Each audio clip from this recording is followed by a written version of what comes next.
ಅಲ್ಲಿನ ಮಾಹಿತಿ ಪ್ರಕಾರ ನಮಗೆ ಅವರು ಸಾಕಷ್ಟು ಪ್ರಯತ್ನ ಮಾಡಿದ್ದಾರೆ, ಅವರು ಬರ್ತಾರೆ ಅಂತ. ಈಗ ನಮ್ಮವೇನು ಪಕ್ಷ ಕಟ್ಟಬೇಕು ಅಂತಕ್ಕಂಥ ದೃಷ್ಟಿಯಿಂದ ನಾವೇನು ವೆಸ್ಟ್ ಬೆಂಗಾಲದಲ್ಲಿ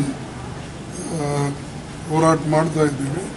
ಸ್ವಲ್ಪ ಮಟ್ಟಿಗೆ ನಮ್ಮದು ಅಲ್ಲಿ ಇಂಪ್ರೂವ್ಮೆಂಟು ಕಾಣಬಹುದು.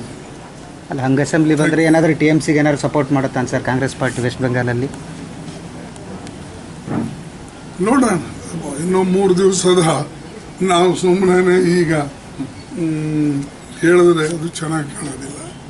ಬರಲಿ, ನೋಡೋಣ. ಇನ್ನೊಂದು 2 ದಿವಸ ವೇಟ್ ಮಾಡಿದ್ರೆ ಕ್ಲಿಯರ್ ಪಿಕ್ಚರ್ ಬರ್ತದೆ. ಬಂದಮೇಲೆ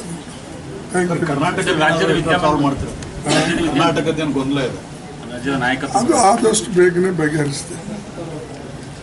ಈಗ ಇವರು PhD ಕುಮಾರಸ್ವಾಮಿ ಅವರು ನಿನ್ನೆ ಒಂದು ಮಾತಾಡಿದ್ದಾರೆ ಸರ್, ಮುಂದಿನ ತಿಂಗಳು ಕಾಂಗ್ರೆಸ್ನ 40-50 MLAಗಳು ಡೆಲ್ಲಿ ಟಿಕೆಟ್ ಬುಕ್ ಮಾಡಿದ್ದಾರೆ ಅಂತೇಳಿ. ನನಗೆ ಗೊತ್ತಿಲ್ಲ, ನೀವು ಅವರಿಗೆ ಕೇಳಿ ಅಥವಾ ನಿಮ್ಮ ಚಾನಲ್ದವರಲ್ಲಿ ಇರ್ತಾರೆ, ಅವ್ರಿಗೆ ಕೇಳುತ್ತೆ.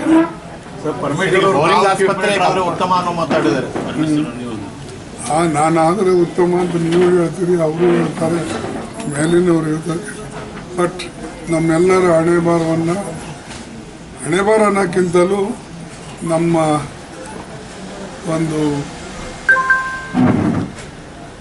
ಐಡಿಯಾಲಜಿ ಪ್ರಕಾರ ಮತ್ತು ನಾವು ಪಕ್ಷದಲ್ಲಿ ಏನು ನಾವು ಇಲ್ಲಿವರೆಗೆ ದುಡ್ಕೊಂಡು ಬಂದಿದ್ದೇವೆ, ನಮ್ಮ ನಿರ್ಣಯಗಳು ಹೆಚ್ಚಾಗಿ ಸೋನಿಯಾ ಗಾಂಧಿಯವರು ತೆಗೆದುಕೊಳ್ತಾರೆ. ಬಟ್ ಈಗ ಆ ಪ್ರಶ್ನೆನೇ ಉದ್ಭವಿಸೋದಿಲ್ಲ. ಈಗಾಗಲೇ ಇಲ್ಲಿ ಚೀಫ್ ಮಿನಿಸ್ಟರ್ ಇದ್ದಾರೆ. ಬದಲಾವಣೆ ಆಗತಕ್ಕಂಥ ಮಾರ್ಗದಲ್ಲಿ ಏನಾರ ಸೋನಿಯಾ ಗಾಂಧಿಯವರು, ರಾಹುಲ್ ಗಾಂಧಿಯವರು ಅಥವಾ ನಾವು ಸೇರಿ ನಿರ್ಣಯ ತೆಗೆದುಕೊಳ್ಳಬೇಕು ಅಂದರೆ ಅದು ಸ್ವಲ್ಪ ಸಮಯ ಹಿಡಿತದೆ.